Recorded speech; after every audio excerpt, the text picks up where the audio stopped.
Salve, salve você que gosta de um bom bate-papo e informação. Seu lugar é aqui no Só Resenha, o podcast feito para criar interação entre o apresentador e o convidado e para matar a minha e a sua curiosidade. Diretamente do Multistúdio, o maior hub de podcast do Brasil, aqui no Parque Jacarepaguá, Freguesia, Rio de Janeiro. O Só Resenha Podcast é apresentado por mim, Hilton Matos, jornalista, conversador, resenheiro, boleiro, cara que gosta de bater papo, de conversar, de trazer muita resenha para você, né? Gerar muitos cortes também, trazer esse entretenimento aqui com esporte, música, futebol. Hoje eu tenho aqui um dos meus ídolos. Eu acabei de falar para ele assim que é a minha primeira referência de zagueiro, mas zagueiro assim, tipo um Zico da zaga. Foi esse cara que está aqui do meu lado e pô, hoje eu vou ter o prazer de ficar aqui batendo um papo. Só eu e ele, já entrevistei algumas vezes, mas era eu, uma galera e ele. Agora ele é meu, exclusivo. Mas antes de chamar aqui o Edinho, eu vou pedir para você se inscrever aqui no Sua Resenha, no Sua Resenha Podcast. Pô, ajuda a gente aqui, ajuda o canal a crescer, ajuda a levar esse conteúdo para mais pessoas. Olha quem já veio aqui. Só de zagueiro já veio. Hoje o Edinho já veio, Moser, Ricardo Rocha, Mauro Galvão, Wilson Gotardo, Alexandre Torres, está para vir ainda mais aqui, está para vir o Ricardo Gomes. Assim, a essência, o filé mignon dos zagueiros já tiveram aqui. Fora Zico, Jorginho, Tony Garrido, Arlindinho, Léo Moura, Djalminha, Petkovic, uma galera muito boa. Então ajuda o nosso conteúdo a chegar para mais pessoas, tá legal? Não deixe também de se inscrever no nosso Instagram. Nosso Instagram é @SóResenhaPodcast e no nosso TikTok, que é podcast Só Resenha. Então, o Instagram é Só Resenha Podcast e o TikTok é podcast Só Resenha, tá legal? Por quê? Porque lá eu deixo muitos cortes por dia, faço muitos cortes, você vê os cortes, tem uma noção de como está o programa, cai aqui no YouTube e assiste o programa, assiste ao programa, que eu sou jornalista, não posso errar, assiste ao programa na íntegra, tá legal? Então, antes aqui de chamar o Edinho, Edinho, que não mora mais no Rio, está em Vitória, né? Não, estou no interior de Minas. Tá no interior de Minas? Interior de Minas. Mas está hospedado na Barra e seus filhos moram na Barra, né? Exatamente. Então, eu vou falar aqui da Planet Forneria, Edinho. Vou olhar para... Diretor, vou olhar aqui para a câmera do meio. Outro dia eu fui a primeira vez que eu me enrolei, isso aqui ficou na minha cara. Foi uma tragédia. Eu sou comunicador, não sou negócio de... Eu não sou artista. Eu vou aqui com os meus vacilos, mas vou acertando. Aqui a Planet Forneria, você acha com @Planet Forneria. Agora, só para você que mora. Barra Recreio, Jacarepaguá e Vargem Pequena, @ Planet Forneria. A melhor experiência gastronômica para você que mora nessa região. Edinho, pizza de longa fermentação. Você que jogou e foi treinador, Edinho, você sabe o que é pizza de longa fermentação? Rapaz, vou querer a explicação tua agora. A explicação agora. Você que foi treinador, você jogou e foi treinador, você sabia que o time, para recuperar, precisava de uns 72 horas para recuperar, né? Exatamente. Uma amostra de longa fermentação, ela fica no mínimo 72 horas na geladeira, recuperando, o recovery dela recuperando. Você não precisa botar muito fermento, ela fica recuperando para quando você tirar e fazer a pizza fica no esquema. Então, massa de longa fermentação, a pizza da Planet Forneria. Massa fina ou com borda, se você pedir com borda, vem com muito recheio de tudo, seja de catupiry, seja de Nutella, dependendo se for pizza salgada ou pizza doce, vem com muito recheio. Eu falei Nutella e catupiry porque são ingredientes de primeira mesmo. Tem pizza de filé mignon, Edinho, pizza de filé mignon é filé mignon de verdade. Molho italiano de verdade, tudo ingrediente de primeira. E tem uma coisa que eu gosto muito, é que o motoboy, ele entrega na porta da tua casa. Tu fala assim, mas o meu condomínio tem 59 prédios, eu moro no último, no 11º andar. Não, ele vai na porta da tua casa, bate tua atende, ele entrega a pizza na porta da tua casa. E para você que segue o Só Resenha, lembrando, é @Planet Forneria. Para você que segue o Só Resenha, você entra lá e coloca o cupom Só Resenha 10 e você tem 10% de desconto na pizza. Lembrando, só Barra, Recreio, Jacarepaguá e Vargem Pequena, que é a melhor experiência gastronômica para você dessa região. Já falei, deu até fome, né? O Edinho vai receber uma pizza em casa. Se deu bem, professor? Vai receber uma pizza em casa hoje. Então, vamos começar depois depois de abrir o apetite, vamos conversar para justificar a fome para a gente poder comer depois. Edinho, muito obrigado mesmo por você ter vindo. É uma honra de verdade ter você aqui, como eu estava te falando antes. Você é a primeira referência assim, de zagueiro. Eu até brinco, eu falei com a minha irmã essa semana. Eu falei assim, Márcia, eu vou gravar com o Edinho. A minha irmã, eu tenho 53, a minha irmã vai fazer 60. Então, na Copa de 78, ela era jovem e tal, eu tenho memória dela, essa minha irmã, falando. O primeiro homem que eu vi minha irmã achar bonito foi você. Ah, o Edinho é um gatinho. Eu era criança, né? Falei, pô, o Edinho é um gatinho, o Edinho é um gatinho. Eu falei, pô, mas você vai gravar com o Edinho. Ela é minha. Eu falei, pô, aí eu. Pô, tá com 70 anos. Eu falei, pô, eu lembro que eu achava ele um gatinho. Ela comentando, né? Pô, eu achava minha irmã é Vasco. Aí ela falou, pô, tá bem, 70 anos, tá inteiro e tal. Mas eu me lembro que ela, assim, ela tinha uma idolatria, que achava você lindo, né? O Edinho. E depois, minha primeira referência como zagueiro, né? 3 Copas do Mundo, ídolo do Fluminense, também jogou no Flamengo, foi campeão pelo Flamengo. Pô, cara, um grande prazer de verdade poder você ceder teu tempo para a gente poder bater esse papo aí. O que é isso, Ito? Para mim é uma satisfação e receber esse convite. Como eu estou morando fora, como você já mesmo falou, não deu para vir antes também, né? Mas, dentro do possível, a gente atende a todo mundo. É bacana isso. Antigamente eu falava, as pessoas falavam, você foi um grande zagueiro. Eu falava, mais ou menos. Mas realmente, Wilton, eu fui um grande zagueiro, Foi, né? entendeu? Não dito por mim, mas pelas pessoas, né? Então, o ídolo do Fluminense, isso é bacana, e eu sempre tentei representar dentro do campo aquilo que a expectativa do torcedor tricolor que tinha sobre mim. E eu acho que, felizmente, eu consegui atender a expectativa do torcedor. Assim, você já era fluminense?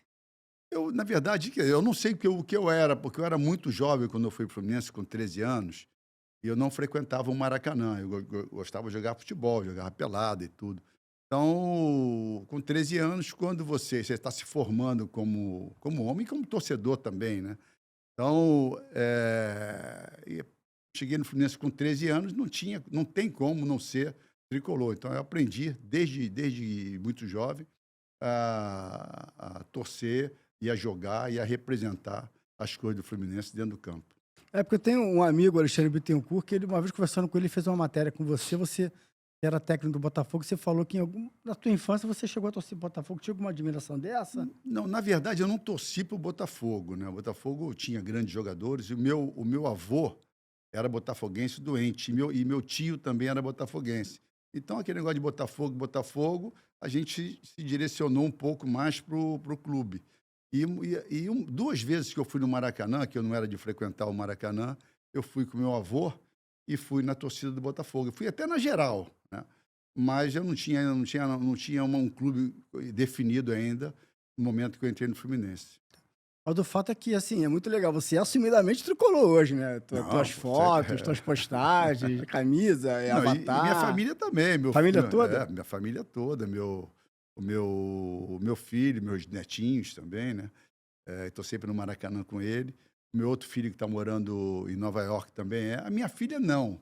A minha filha até é tricolor, mas ela casou com um flamenguista ferrenho, aquele flamenguista que não pode falar de outro time. Então, ela não fala nada, mas no fundo, no coração dela, é tricolor. Desculpa, Medinha, mas a Robertinha é tricolor. Cara, e é legal, assim, você assumir o clube, né, cara? Foto tua. Às vezes, o ex-jogador tem que medir assim, a ambição dele, se ele vai querer ser técnico, ele volta a comentar, enfim, ele fica num cenário ali, ele não assume. E você, cara, assim, largou, assumiu mesmo, né? Tricolor. Não tinha, Wilton, não tinha como não assumir. Primeiro que eu vivenciei muitos anos lá dentro, né? Então, isso aí você encarna o espírito do clube. E segundo que eu fui ídolo, né? Ídolo, e a torcida não consegue entender o Edinho não tricolor. Eu também, é lógico, né? Então, até dirigindo os outros clubes, como até o Botafogo, o Flamengo, que eu dirigi, e toda vez que eu chegava para jogar contra o Fluminense, eu como treinador, era oi, o Edinho é tricolor, ei, Edinho é tricolor. Então, quer dizer, não tinha como, né?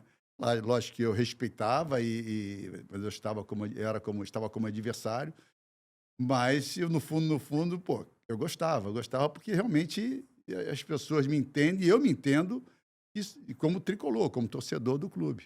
Assim, a gente que te viu jogar, Tem uma brincadeira hoje que todo mundo faz, jogadores subestimados, superestimados, né? E a turma que não te viu jogar, a turma mais jovem, a turma da internet que não te viu jogar, que não tem noção, não tem ideia do que tu foi, ideia do quanto que você jogou, que tu era um fenômeno jogando, absurdo de zagueiro, assim. Pô, Deus criou um zagueiro, criou o Edinho, sabe? O Edinho nesse lugar, assim.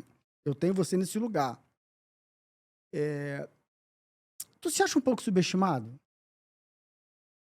Não, acho que não, porque as coisas, gerações vão passando, a juventude vai tendo outras informações. E teve um momento da minha vida também que eu fiquei um pouco afastado. Hoje em dia, que mais por causa da internet, você aparece um pouco mais e você fica muito mais direcionado para o seu clube. Então, as pessoas estão começando já, pela internet mesmo, né, a reconhecer e me ver e entender que a minha história no próprio clube. Mas, nesse momento, eu não me acho, porque em outro momento eu era tido como você mesmo falou, era Roberto Dinamite no Vasco da Gama, Edinho, Zico no Flamengo e Edinho no Fluminense. Eu era o top, né? Teve até uma brincadeira numa resenha que eu fui, e eu dizia na pergunta que foi feita que eu era melhor do que quase todos os zagueiros. Mas, logicamente, que tinha ali. Eu comentava cada zagueiro, e, logicamente, teve o corte e parecia que eu não era humilde e tal. E, na verdade, humildade eu sou, né? Eu tenho humildade. Mas chega um momento da vida, tem que falar, não, eu sou o melhor mesmo e acabou. Só que quando eu falei em termos de jogador, né? Zagueiro, claro que cada um tem sua opinião, de repente tenha tido zagueiro melhor do que eu, zagueiro, mas no geral, Sim, sim. eu não era um zagueiro. Eu era lateral, eu era meio de campo, era atacante, fazia gol, batia falta, coisa que um zagueiro normalmente não tem essa responsabilidade de fazer dentro do jogo, dentro das quatro linhas. E eu tinha essa responsabilidade, não só comigo mesmo, como a própria torcida entendia que o Edinho, a qualquer momento, pode mudar o jogo.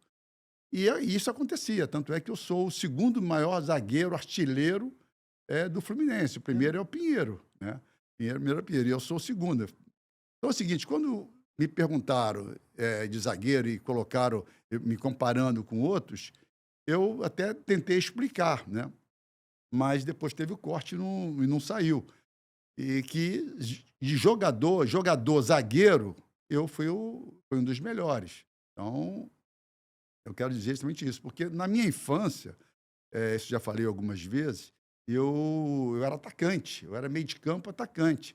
Então, dentro de mim, quando eu virei zagueiro, eu nunca, dentro do campo, eu nunca me satisfiz fazendo só a minha função Nunca de se zagueiro. limitou a ficar Era aí muito atrás. pouco para Sim. mim, pelo meu potencial. E eu, além de colocar isso dentro do campo, né, me preparar para isso fisicamente, para você atacar, para você fazer as coisas que tem que fazer, para me satisfazer, primeiro de tudo, para depois, logicamente, a torcida, você tinha que ter um preparo físico bem apurado. E eu tinha. Eu fazia por onde, fazia questão disso e conseguia externar isso dentro do campo. Agora, tu não vê zagueiro fazer... Porque zagueiro geralmente é uma posição onde o jogador tem menos técnica, menos habilidade, coisa que eu não. Eu tinha muita habilidade e muita técnica também. Isso, logicamente, sem falsa modéstia, porque eu entrava em campo com o meu atacante dentro de mim. Ah, é? Então, atacante dentro de mim o tempo todo. Tinha que atacar, tinha que fazer. Tanto é que o Mozo já esteve aqui, né? Ele diz o seguinte, que o Edinho... Todo mundo sabe que o Mozo era um excelente cabeceador, né? Tinha uma impulsão fenomenal. Então, ele fala que o único zagueiro que conseguiu ganhar dele na cabeça fui eu, né? Ah, é? E ele é mais alto que você, E mais né? alto que eu, mas eu sempre digo o seguinte para o zagueiro. O zagueiro não é o primeiro requisito ser alto, nem ter uma boa impulsão. O primeiro requisito para ser um excelente cabeceador é o tempo de bola. E, logicamente, depois aí você tem que ter uma boa impulsão e ser alto melhor ainda. Então, o cara que não tem um bom tempo de bola pode perder para um cara muito mais baixo que ele. Eu sou mais baixo que o Mozo. O Mozo deve ter 1,90, alguma por 1,92, aí, 1,93, mais ou menos assim. Eu tenho 1,82, né? Quase 10 centímetros mais baixo. Mas eu tinha um excelente tempo de bola, né? E, logicamente, uma excelente impulsão. E muito treinamento. Para você ter um tempo de bola apurado, você tem que treinar. E eu treinava muito. Mas, gente, tá falando de zagueiro, já tem um monte de pergunta aqui para fazer. Mas eu preciso fazer uma pergunta. Porque eu tô falando aqui com um dos maiores zagueiros do planeta, de todos os tempos. O Leandro é tido, você jogou com o Leandro. Até que você fez dupla de zaga com o Leandro, Pois inclusive. é, em 87. Jogou com ele seleção, Flamengo, jogou com ele como lateral, como zagueiro, né? Ele foi pra zaga em 84, o Jorginho vem contratado, aí o Moses se machuca, ele ficou de zagueiro e o Jorginho ficou de lateral direito, sabe? O Jorginho veio para ser reserva do lateral esquerda. Mas mesmo sendo o Jorginho é lateral direito, né? Mas na No origem... América, no América. mas não, ele começou como esquerda, enfim. É. Ele veio porque o Júnior foi embora, ele veio para ser reserva do Júnior, mas tinha o Adalberto, ele veio para ser reserva do Adalberto. Vamos lá. E o Leandro vai pra zaga, vira zagueiro central. Tem dificuldade no joelho, né? Muitas sequelas. Como o Leandro é uma entidade, e é também, assim, um zico da lateral, talvez o maior lateral de todos os tempos, falar de Carlos Alberto Torres, enfim. Eu já ouvi falar que ele na zaga, ele não era na zaga o que ele era na lateral. Capacidade técnica. Eu estou falando aqui com uma das maiores autoridades. Não, capacidade técnica ele sempre teve. Isso é dele, né? Ele como zagueiro, ele era bom. Ele tinha dificuldade de posicionamento. Por quê? Porque zagueiro é zagueiro, né? Agora, é um cara muito inteligente que pega as coisas muito rapidamente. E tinha um tempo de bola muito apurado. Lógico que tinha algumas dificuldades físicas, né? Tanto é que ele saiu de lateral direito para a zaga, porque na zaga a tendência é correr menos ainda, ter que usar mais a cabeça, inteligência, tempo de bola, saber temporizar mais.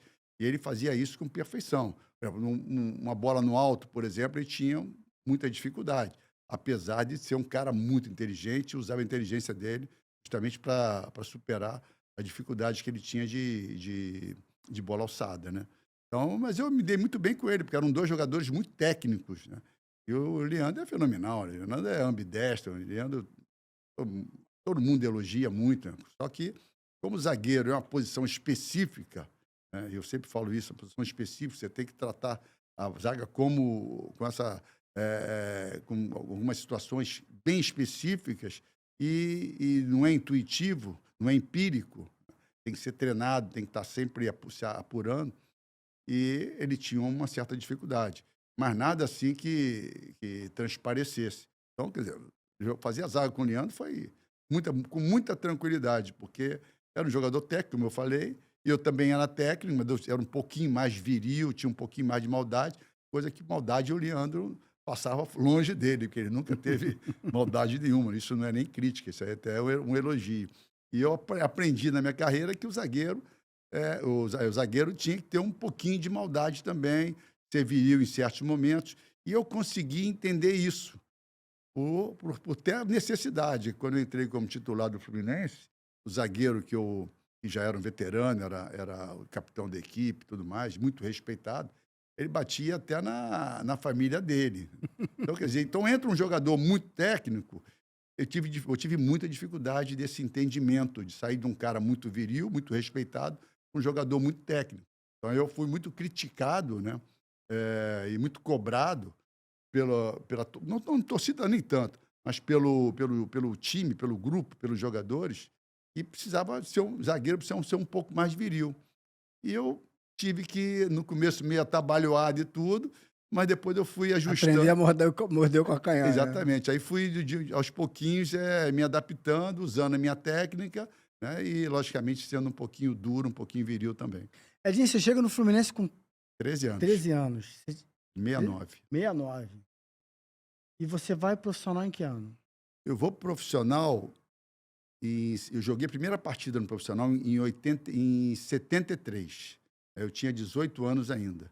E era muito difícil um zagueiro jovem jogar no profissional. eu subi e desci. Eu fui chamado numa emergência, que estava faltando jogador, para jogar contra o Figueirense lá em Florianópolis. Perdemos o jogo de 1-0. Até foi falta minha, perto da área, e tomamos o gol e perdemos o jogo.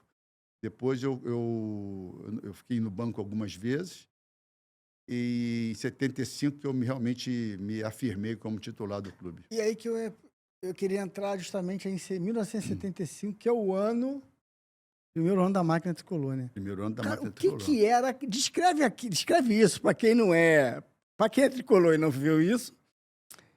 E para quem não é tricolor, descreve o que que era a máquina, o que que era aquilo, cara. Máquina era reunir os melhores jogadores, né? Somente jogadores de seleção brasileira. E naquela época, jogadores de seleção brasileira e campeões do mundo, né? E ali tinha Félix, tinha Carlos Alberto Torres, Marco Antônio, tinha Paulo César e tinha Rivelino. 5 jogadores campeões do mundo. Campeão de 70, De né, 70. E do qual eu também sempre falo isso. Eu, em 70, eu já estava no Fluminense, eu tinha 15 anos, e vi, logicamente, o Brasil ser campeão em 70 no México. E eu morava na Princesa Isabel, em Copacabana, e o time chegou no Brasil e no Rio de Janeiro e veio fazendo carreata, acho que com o Corpo de Bombeiro, pelas ruas do Rio de Janeiro. E finalizou na Princesa Isabel, ali no Leme, onde eu morava. Então teve aquela expectativa toda, todo mundo esperando os jogadores chegarem, campeões do mundo e tudo. E eu lá também, garoto, 15 anos, e começando no Fluminense, nos dentes direitos do Fluminense.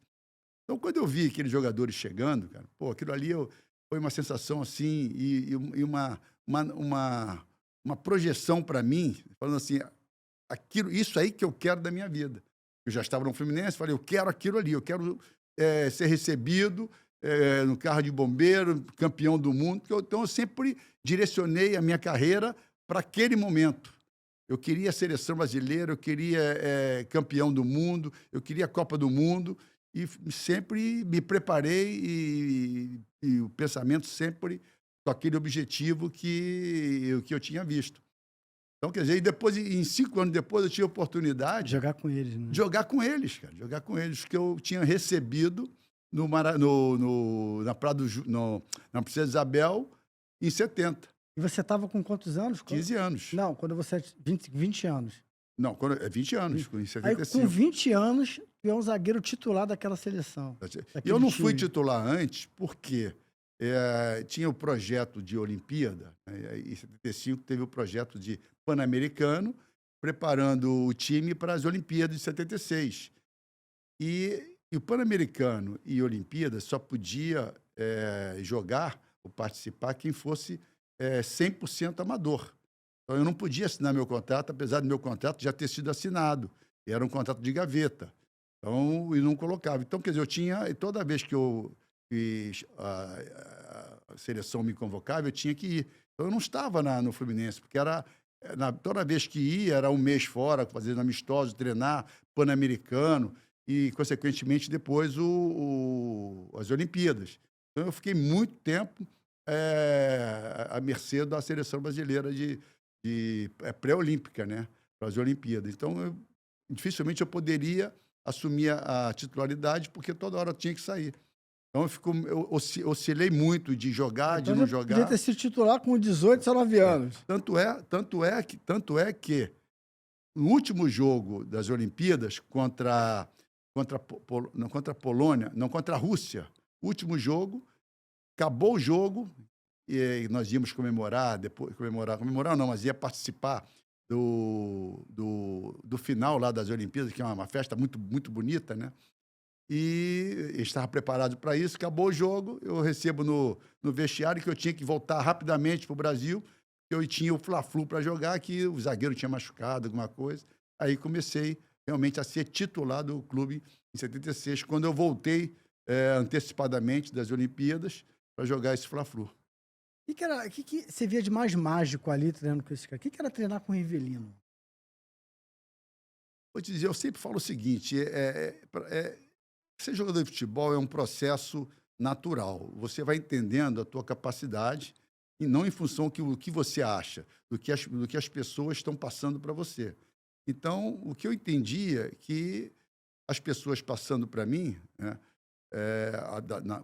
fazendo a minha avaliação, que eu era um jogador muito bom. E isso nunca me deixou mascarado, na época se falava mascarado ou senhor de mim, porque meu objetivo era outro. Já tinha sido traçado lá com 15 anos. Então, em nenhum momento me preocupava com isso, eu queria sempre mais. Então, eu entendia que meu nível era aquele. Quando você entra ou como titular, ou você entra numa equipe com esses jogadores, é porque você também você é da qualidade deles. Né? Não só porque você está inserido ali, como você também escuta deles que nenhuma rejeição deles. Então, para mim, foi um processo natural.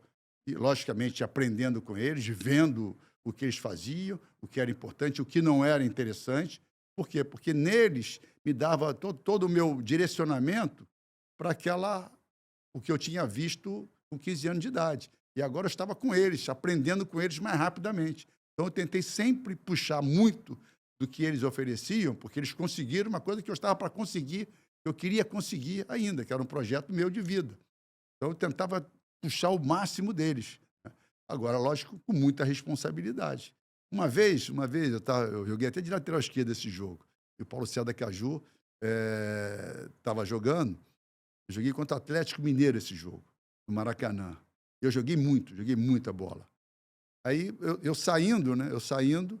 Aí o Carlos Alberto, o Paulo César à minha frente, conversando com, não sei com quem, com o Pintinho ou com alguém, e ele não viu que eu estava atrás. Aí ele andando falou assim, pô, esse moleque joga muita bola, cara, entendeu? Então isso nunca me deixava lá, senhor de mim. Isso era mais um passo que eu estava dando para atingir o meu objetivo. E era maravilhoso estar ali Era maravilhoso. Eu ficava no quarto com o Paulo César da Caju. É? Era sensacional. Para mim, um Tem, dos tem maiores resenha jogadores. Tem resenha desse quarto aí na concentração? Não tem. Eu lembro de poucas coisas assim. Eu nunca fui muito de ficar lembrando das histórias, não. Agora, quando eu estou com o Zico conta cada coisa, o cara fala, pô, aí eu vou lembrando, entendeu? Mas o Zico lembra de tudo. Tem jogador que lembra de tudo. Ricardo Rocha lembra de tudo, né? Eu não, apesar de o Ricardo Rocha ser mais novo, né? Eu não tenho essa memória assim dessas situações. Tem algumas, claro, né? E com o Paulo César da Caju no quarto foi sensacional, porque é um cara fenomenal, cara. Né? E para mim, foi um dos maiores jogadores do Brasil também. É um cara também subestimado. Subestimado. Pouca gente lembra dele, né, cara? Com certeza. Pouca gente lembra. E aí você, bicampeão carioca com a máquina tricolor. Algum título é mais marcante? 7-5 a 7-6? Não, o título mais marcante para mim, né, foi o título de 80 só, né, que já no momento ruim do Fluminense, de muita dificuldade. O Fluminense com dificuldade de estrutura, dificuldade financeira, dificuldade de contratar. E em 80 o time jogou com praticamente não, jogou com 9 jogadores crias da base do Fluminense, e 2 jogadores só que não eram crias da base, que era o Cláudio Adão e o Gilberto. No banco tinha outros tantos da base. É mesmo? Então, quer dizer, para mim foi um título mais importante, porque eu ainda jovem, né, com 25 anos só, eu era um dos mais experientes, dos mais conceituados do clube, capitão do time também. Então, quer dizer, eu tinha uma responsabilidade muito grande, ainda mais uma responsabilidade com eu ainda muito jovem, com 25 anos. Eu era muito maduro, né? Muito maduro, e muito profissional, uma responsabilidade ímpar, né? Mas em função desse que eu falei, com 70, eu tracei um objetivo e eu fui atrás dele. Então, muito cedo, eu aprendi muito cedo de ser líder de uma equipe com esses jogadores experientes de seleção, com o Carlos Alberto Torres, principalmente. Então, e era muito respeitado. E eu decidi o jogo, com um gol de falta contra o Vasco da Gama. Então, para mim, como esse jogo, esse título, né, e esse momento está na história, esse título é o mais importante para mim. É mesmo? É. Mas de toda a tua carreira toda? De toda a minha carreira. Não. Mais até do que os dois da máquina. Dois da Máquina, também. Dois da Máquina eu era um pouco coadjuvante, né? Sim. Tinham jogadores com maior responsabilidade, com protagonista. E eu, em 80, apesar de ser zagueiro, com um atacante na minha cabeça, eu era um protagonista da equipe. E não só os jogadores esperavam alguma coisa a mais de mim, como a torcida também. A torcida sempre esperava alguma coisa a mais de mim e sempre achando que, em algum momento, qualquer dificuldade, eu ia resolver. Esse jogo foi 30 de novembro de... 30 de Aí novembro você de me 80. pegou, a data você me pegou. Eu acho que foi 30 de novembro de 80. Eu sei que o gol foi aos 22 minutos do segundo tempo. Segundo tempo. Você tem alguma memória desse indo, assim, de bastidor, vestiário, indo pro jogo, alguma suspeição? Você tem alguma memória desse jogo, desse dia? Esse jogo eu tenho uma memória, isso ficou bem vivo na minha cabeça, e eu sempre, toda a preleção do nosso treinador Nelsinho, falecido Nelsinho, gente boa demais, né? Ele levou, o Zagallo que começou esse projeto em 80, depois ele saiu, foi para o Vasco da Gama, e contrataram o Nelsinho, uma pessoa sensacional, acho que ele veio do Madureira, se eu não me engano. E toda a preleção, nós ficávamos em volta de um campinho de totó, lá em Vargem Grande. Nós tínhamos uma concentração em Vargem Grande, lá em Jacarepaguá, não, Vargem Grande, Vargem Grande. E nesse dia, eu sempre falava, toda a final de preleção, o Nelsinho perguntava se eu tinha alguma coisa a dizer, parecia que eles se sentiam confiante, confortável, aquilo que eu fosse falar. E jogadores também cobravam isso. E nesse dia, na final, nessa preleção, eu decidi, não sei por que eu decidi, não falar nada. Então, o Nelsinho fez a preleção dele, perguntou a alguns jogadores se tinham alguma coisa a falar, não lembro se algum jogador falou alguma coisa, e perguntou se eu tinha alguma coisa para falar. E eu falei que não. Aí, quer dizer, quando eu falei que não, as pessoas me olhavam, os jogadores me olharam, assim, e o Nelsinho, assim como se estivesse querendo dizer, pô, mas como? O jogo mais importante, você não tem nada para falar? Né? Aí eu senti aquilo, porque eu não falava para falar, eu falava sentindo alguma coisa, né? Tinha que ter um motivo para falar. Tinha que ter um motivo para falar. E naquele momento, estava tudo funcionando tão bem. Você estava tão confiante. Estava tudo confiante e a preleção foi muito boa também, como sempre, né? E eu dei aquela travada, pensei uns 2, 3 segundos e comecei a falar, né? Aí eu senti que o time tinha, talvez até com superstição, né? Aí o time, vamos embora para o jogo então agora. Então esse dia, então eu lembro tá bem claro na minha cabeça esse momento. Você lembra o que você falou? Não, aí já não está mais claro. Tem só 30 aí. Aí vi uma nuvem escura aqui. Tem só 40 aí. 45. Tem só 45 anos, né? Atrás, aí não lembro. Não foi, né? E quem era o ataque do Vasco? Do Vasco era Roberto Dinamite, né? Eu não sei se era... O Cláudio Adão estava no Fluminense. Fluminense. O Cláudio Adão foi um atacante fenomenal, cara. Fazia gol em tudo. Foi artilheiro praticamente em todas as equipes. E no Fluminense também. Ele estreou fazendo 2 gols contra o Serrano, lá em Petrópolis, que era a nossa carência. Nosso time era bom, né? Mas era um time normal, que tinha como protagonista eu, né? E o time era normal, mas bom jogador, mas normal. Precisava do nosso artilheiro. E foram buscar o Cláudio Adão. E o Adão, no primeiro jogo, ele já fez 2 gols. 2 gols. Ele tá para vir aqui. O Felipe veio aqui, o Felipe Adão, que é teu parceiro de futebol, né? Felipe Adão foi meu... Ele não gosta que eu falo isso, né? Foi o cara que eu mais ganhei na vida, foi contra ele. Brincadeira. Aí, Felipe Adão. Ele esteve aqui. E se eu falar uma outra coisa aqui, ele vai ficar mais chateado ainda. O Adão fica muito chateado. E que é brincadeira, mas eu vou falar. E teve um torneio de pais e filhos, né? E o Adão, que era bom jogador de futebol, jogou com o Felipe. E eu joguei com o meu filho Renato, né? Aí fomos para a final, nós tá? Eu e meu filho e Adão e o Felipe Adão. E nós ganhamos. E nós ganhamos, então ele fica chateado. Mas é brincadeira. Quem ganhou foram eles, entendeu? Mas eu sempre falo que nós ganhamos, então ele fica chateado comigo. O Adão mais ainda. Adão, beijo no coração. Edinho, aí você vai pra Itália. Não, vamos lá, vamos pra Copa de 78. A carreira, o bicampeonato aí da máquina te chancela, te credencia. Você já vem fazendo uma carreira na seleção olímpica, isso tudo chancela, te credencia pra você. Quando é que é a tua primeira convocação pra seleção principal? A primeira convocação, se eu não me engano, foi com o Brandão.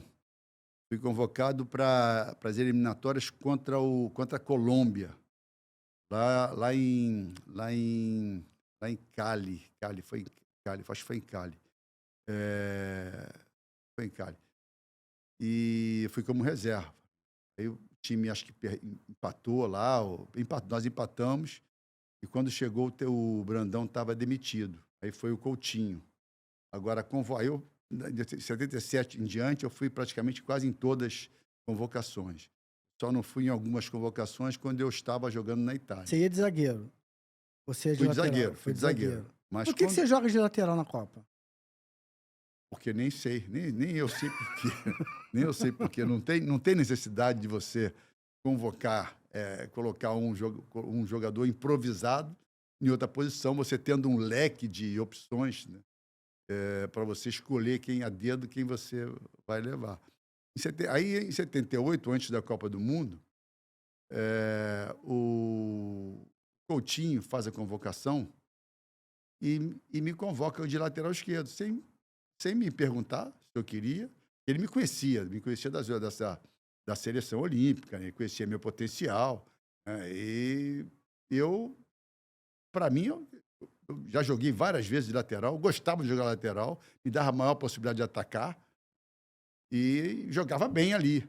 Só que não é jogador, eu não era jogador para ser convocado numa Copa do Mundo, numa né? Copa do Mundo em uma outra posição. E além de você dar muita responsabilidade para um jogador ser improvisado numa outra posição, como também não tem essa necessidade. Você abre o espaço para críticas, né? Como aconteceu. Então, quer dizer, tanto ele como eu, eu sem ter culpa nenhuma, fui muito criticado nessa Copa do Mundo, nos amistosos e na Copa do Mundo. E o Coutinho convocou a seleção, me convocou de lateral esquerdo, e uma coisa que ele fez que normalmente não se faz é dar o time titular. Ele me convocou como lateral e me colocou como titular. Ou seja, a crítica já saiu dali da convocação. Mas você chegou a perguntar para ele? Não, nunca perguntei. Não? Nunca perguntei. Por respeito à hierarquia ou porque... Não, tu ia jogar, vou perguntar, já vou jogar, por que pô? que não quer já jogar? me dei bem? Se ele me convocou de lateral, ele entendeu que talvez o zagueiro tivesse coberto, né? No meu entendimento, não estava, né? Então, me colocou de lateral numa Copa do Mundo, na Copa do Mundo, qualquer time na época, lateral era lateral, zagueiro era zagueiro, e meio de campo era meio de campo. Então, assim ia. Então, quer dizer, dali, ele não poderia mais me trazer para a zaga, porque já tinham 4 zagueiros. Então, quer dizer, aí ele iria piorar mais ainda a situação, né? Então, eu fui de lateral, titular, tendo o Vladimir, tendo o Nelsinho em São Paulo, tinha o próprio Júnior, tinha o Marinho Chagas no Rio de Janeiro. Então, o que acontece? Já dali, e você sabe que tinha uma rivalidade muito grande na... O Oswaldo de Oliveira teve aqui, ele comentou isso, ele falou, pô, eu não entendo o Falcão e o Júnior Maestro não terem ido para a Copa de 78? 78. 78 teve até o próprio Pintinho, né? Pintinho também não foi para a Copa de 78, apesar de ter sido convocado antes. Me parece que, eu não sei ao certo, talvez o Falcão, acho que ele já contou algumas vezes, mas eu não peguei, ele teve uma discussão com o Cláudio Coutinho. Não sei se foi que a gente concentrava no Vasco da Gama, em São Januário. Então, uma memória assim, vaga que eu tenho é que teve alguma confusão nessa convocação dele em São Januário. Não sei se foi ele que questionou o Coutinho, aí não sei. Seria leviano se falasse alguma coisa. Então, teve alguma discussão. Aí ele não convocou. Então, aí, como eu falei, aí tinha uma rivalidade muito grande entre a imprensa paulista e a imprensa... Tinha, né? Tinha muita. Tinha muita, né? Então, quando me convocaram de lateral esquerdo, deu margem, né, deu brecha para que a torcida... Cair de pau, né? Não só a torcida, mas que uma imprensa sentasse pau. Pô, E com razão, Vladimir queridinho do Corinthians, né? Exatamente. Imagina. Então, quer dizer, E bom jogador aí, né? Bom jogador. Indiscutível, bom jogador. O que ele queria que eu fizesse, a intenção do Coutinho, acho que o Vladimir fazia muito bem. Ele queria um lateral que defendesse bem, que o Vladimir defendia muito bem, e que atacasse, né? E que o Vladimir também sabia atacar. Talvez defendesse mais do que atacar. Era mais ou menos o que eu entendi que o Coutinho queria. Deixa eu te fazer 2 perguntas sobre essa Copa, Edinho. Uma delas é... Vou começar pelo fim. Se vocês sentiram que havia algum privilégio ali para a Argentina, né? Deu no que deu. E o que houve ali de mudança no meio do caminho? Que pô, o Zico perdeu a posição, foi pro banco. Por que o Zico não jogou aquela... O Zico, assim, ele... Talvez o auge dele até começa até de 78 em diante. Mas ele já era o Zico ali. Tudo bem, tinha o Rivelino, que era a camisa dele. Mas o Zico já era um jogador, porra, craque, né? Jogava muita bola. Já era. E era um jogador um protagonista, né? Ele sempre assumiu esse protagonismo. É um jogador que deveria ser o nosso diferencial. O Zico, outro dia eu vi uma entrevista que ele deu, que para ele já teria sido convocado em 74. Ele estava muito bem e não foi convocado. Ou seja, então ele já estaria no giro ou No radar. no radar da seleção da Copa do Mundo desde 74. Ou seja, então ele teria mais responsabilidade do que outros jogadores, como eu, por exemplo, que entrei minha primeira Copa do Mundo, é a primeira Copa do Mundo que realmente eu estaria no radar da seleção brasileira. E nessa Copa do Mundo, nós fomos jogar em Mar del Plata. O campo a grama tinha recém colocada, né? E a grama era tapete, então a grama ela saía, escorregava, então a gente não conseguia se manter em pé. Como o nosso time era um time muito leve, tinha Reinaldo, tinha Zico, tinha outros jogadores leves, a gente sentiu muito. Tanto é que a gente empatou o primeiro jogo de 1-1 contra a Suécia, aquele gol que o Zico fez e anularam, e depois quase perdemos para a Espanha. Depois da Espanha, acho que o jogo foi 0-0 com a Espanha, quase perdemos o jogo, e se a gente tivesse perdido aquele jogo, certamente a gente não estaria desclassificado naquele jogo. E a pressão foi muito grande para o próximo jogo, que seria contra a Áustria. Aí o Coutinho tirou o Zico e tirou o Reinaldo. E colocou Roberto Dinamite, colocou Jorge Mendonça e colocou Rodrigues Neto. Jogadores um pouco mais pesados, né? Tanto é que a gente ganhou o jogo de 1-0 contra a Áustria. Então, por causa do campo? Por causa do campo. Não, a substituição dele porque os jogadores não renderam o suficiente para ele, né, e para nós, em função do campo. Né? Como o jogador era muito leve, eu acho que ele optou por um jogador mais pesado, entendeu? Para segurar um pouco mais. E também tirar um pouco a responsabilidade do treinador, Coutinho, do Cláudio Coutinho, porque alguma coisa ele tinha que fazer. Então, ele optou por tirar nós 3. E nós saímos... Ele tinha que dar uma resposta. Tinha que dar uma resposta. Nos classificamos e saímos, fomos para outra... Foi com o gol do Roberto. Roberto Dinamite, contra a Áustria. Aí fomos para outra cidade, com campo normal, né? Porque aquele lá não era campo normal. Aí, se vier uma crítica, essa crítica é o que eu posso fazer sobre o Zico, né? Porque ele me tirou o Reinaldo e botou o Roberto Dinamite. Roberto Dinamite fez o gol, tinha que ser mantido. Jorge Mendonça entrou, mas Jorge Mendonça, já falecido também, não era jogador, no meu modo de ver, para substituir, né? Não era um protagonista. E o Zico era um protagonista.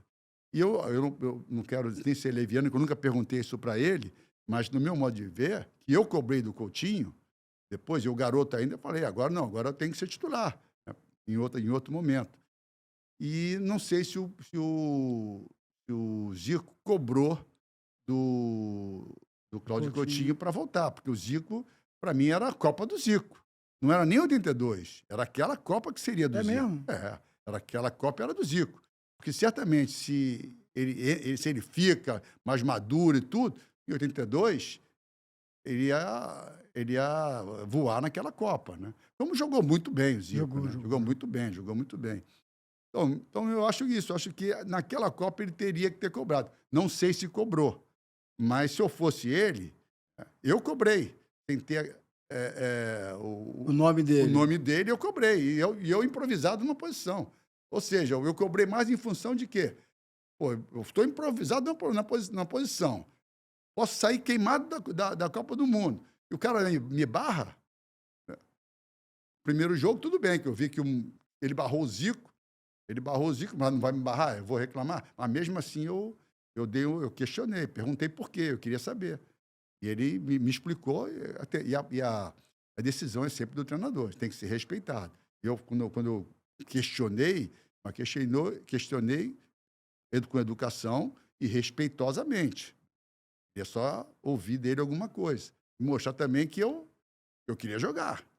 Então, eu acredito que eu acreditava que o Zico também deveria ter cobrado. Não sei se cobrou.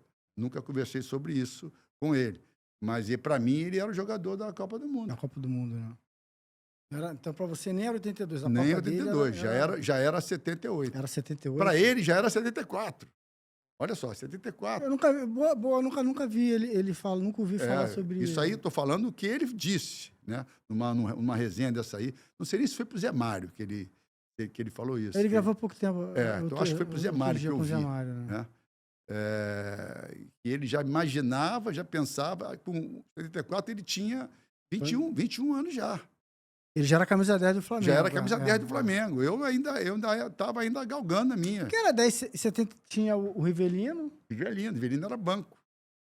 Rivelino era banco. Em 74? 78, né? Rivelino era banco.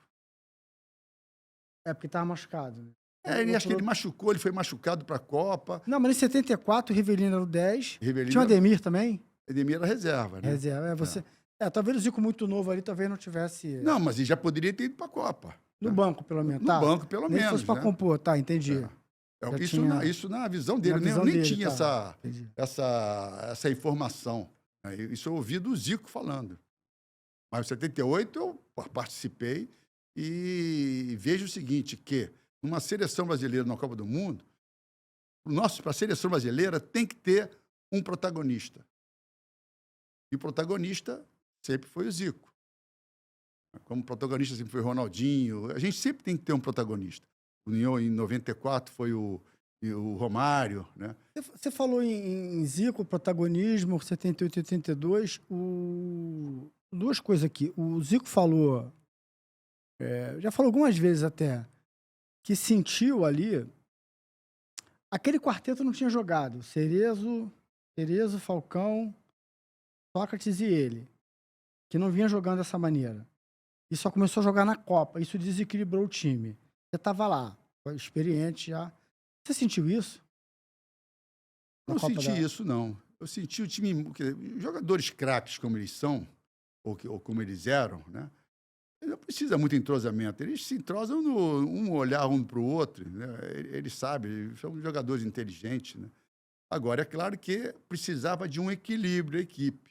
Tinha o Éder na esquerda, tinha o Serginho no meio e tinha o Dirceu ou o Paulo Isidoro, né?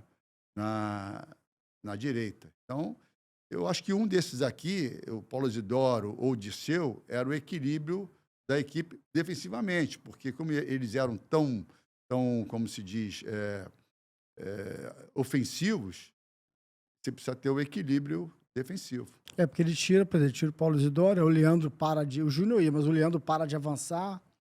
O Leandro avançava muito. Você vê Leandro e Júnior, os dois. Mas só que o Brasil tinha uma coisa interessantíssima, né, que já existia muito antigamente. Não perdia a bola. O Brasil não perdia a bola, não desperdiçava a bola, não rifava a bola. quer dizer, jogando contra a Itália, foi o que aconteceu, o Brasil, a Itália era uma equipe que jogava só no contra-ataque, no erro do adversário. Qualquer errinho nosso, que a gente uma hora vai errar, eles aproveitavam isso, como aproveitaram na Copa do Mundo. O Serginho Chulapa já falou isso algumas vezes. Ele falou que aquele grupo não era tão unido. Procede também? Não. Ele fala sempre aí que eu era o laranja podre da equipe, que eu era o mau caráter da equipe e tal, mas isso é tudo onda, porque isso em nenhum momento, o time ficou muito tempo. Ele diz que porque a imprensa toda cobrava a minha titularidade e ele entendia que eu fazia pressão para jogar. Fazia pressão treinando. Porque também, só corroborando o que você está falando, só para dar mais clareza para a audiência, tinha uma guerra de imprensa do Rio com imprensa... Isso. Imprensa do Rio com imprensa de São Paulo. Então, de Isso, repente, você querendo jogar, a imprensa do Rio ia plantar... Não, a imprensa plantou muito, falou cobrar muito. matéria. A imprensa falou muito que era que eu tinha que jogar, mas pô, um jogador profissional de seleção brasileira, de Copa do Mundo, ficar preocupado com o que a imprensa vai falar, que era o caso eu titular, o outro titular, o Luizinho, e que depois também andou falando que eu ficava cobrando e tudo. Pô, então não tem personalidade para estar numa Copa do Mundo. Ou seja, isso faz parte, né? Porque todos os 22 jogadores são jogadores capazes de assumir uma titularidade. Sim. Então eu queria jogar de qualquer maneira, né? Então eu treinava, me capacitava, porque eu achava que em algum momento ia isso acontecer. Mas em nenhum momento não aconteceu que algum jogador da seleção brasileira, da Copa do Mundo, falasse: pô, Edinho, você tem que jogar, você é melhor do que ele. Nenhum. Então eu não sou bobo também. Então eu treinava, porque em algum momento poderia acontecer, mas eu tinha consciência que o time era aquele. Como é que eu vou fazer pressão para jogar uma coisa que eu entendia que o outro era o preferido do time? Até porque eram dois grandes jogadores também. Né? Era, Oscar e Luizinho, né? Mas todos eram bons jogadores. Exatamente. Né? Então, quer dizer, não tinha sentido isso depois de perder uma Copa do Mundo. Vem com essa historinha. Aí na reserva ainda tinha você e mais quem? Eu e Juninho. Juninho. Porque depois de uma Copa do Mundo perdida, com muitas críticas também, muitos elogios, aí começava a vir porque a seleção não era unida. Ao contrário, a seleção era muito unida. É mesmo? Muito unida. Ficamos muito tempo juntos. Nunca tivemos problema nenhum. Então, quer dizer, agora tem sim, é uma rivalidade normal, né, de querer agora, jogar. Você Edinho, com a tua experiência, com o teu tamanho, com a tua grandeza, você aceitou bem assim? Aceitar você teve que aceitar, mas soube lidar bem com a reserva ali em 82, porque você é titular em 78, nós vamos chegar na Copa de 86, você é titular e capitão de um time que tem Júnior, Zico, Sócrates, você é capitão desse time, tem a faixa... Leão. E Leão. Mas do Leão é reserva, mas verdade, dos que jogavam ali. E o Sócrates tendo sido capitão na Copa de 82, E você capturou. Você soube lidar bem com não ser titular na Copa de 82? Que talvez fosse até teu auge. Não, mas isso que eu estou te falando, né? O time era, além de ser unido, era uma equipe que era entrosada. O Brasil jogou vários amistosos, não perdia. O Brasil era um timaço, né? Com jogadores técnicos, Luizinho era um jogador técnico demais, todo mundo elogiava. Nós jogadores ali, a gente... eu vendo o Luizinho jogar, não tinha como, não tinha espaço para ninguém ali. Eventualmente um Paulo Isidoro, eventualmente o Careca com o Serginho. O Careca não foi titular porque ele se machucou. Foi cortado. Né? Foi cortado. Ele ficava no quarto comigo e ele optou para não ficar na Copa do Mundo, ele voltou. Ou seja, todos esses jogadores... Né? Imagina, Júnior na lateral esquerda, tinha o Leandro na direita, o Edivaldo, que era um grande lateral também. Mas como é que vai assumir a titularidade do E aí Leandro? vai o Roberto. O Roberto é convocado porque o Careca é cortado. Exatamente. Né? Ele não é aproveitado, né? Não é aproveitado porque é difícil também. Não tem muitos. Se você vê quantos foram aproveitados naquela Copa. São poucos. Mas eu entendo o seguinte, uma seleção que começa uma Copa, que é uma seleção que vem bem e começa a Copa, na Copa é outra competição. É uma competição muito difícil. Então, qualquer errinho dá margem para você substituir. Então, quer dizer, todos os jogadores têm que se preparar. Eu me preparei para esse momento.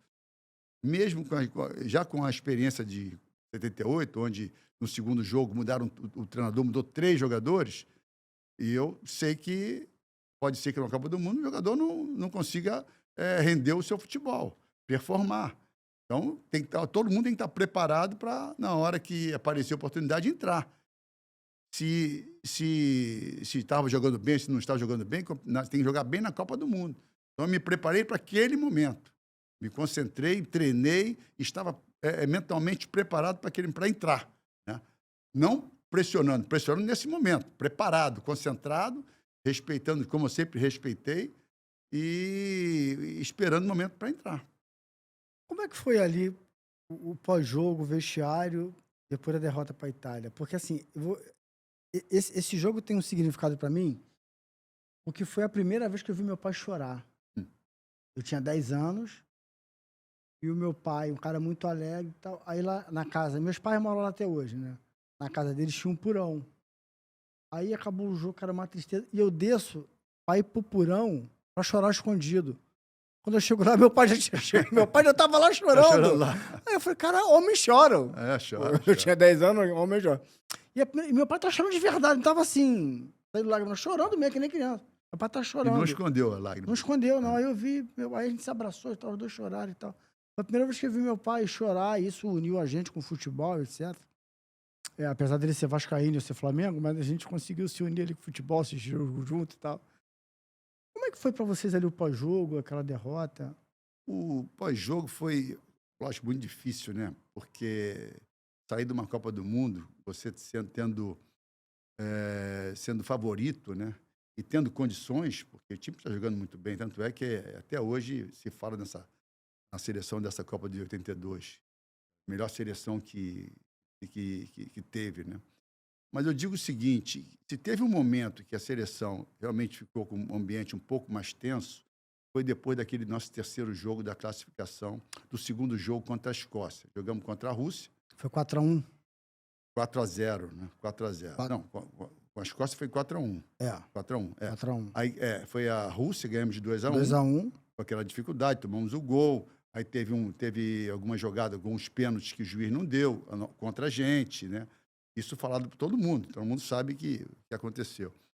E que nosso time titubeou em alguns momentos, defensivamente, né? Que se tivesse alguma dificuldade no nosso time, era a parte defensiva. Não os zagueiros propriamente, mas o sistema defensivo, porque nosso time atacava muito.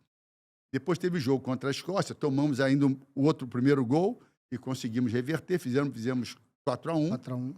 E depois desse jogo a gente já estava classificado. Né? Estava classificado.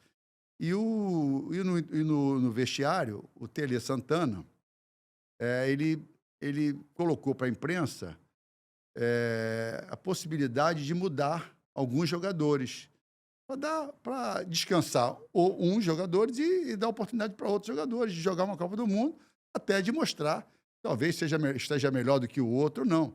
Né? E era a oportunidade que os jogadores de reserva tinham de jogar uma Copa do Mundo, entrar numa Copa do Mundo, e também de mostrar que possibilidade de ser titular, de jogar. Sim. Né? Porque é normal e natural. Tá todo mundo ali com a faca nos dentes. Né? Eu acho que um treinador tem que ter essa sensibilidade de entender que tem que comandar 22 jogadores, não só 11 jogadores.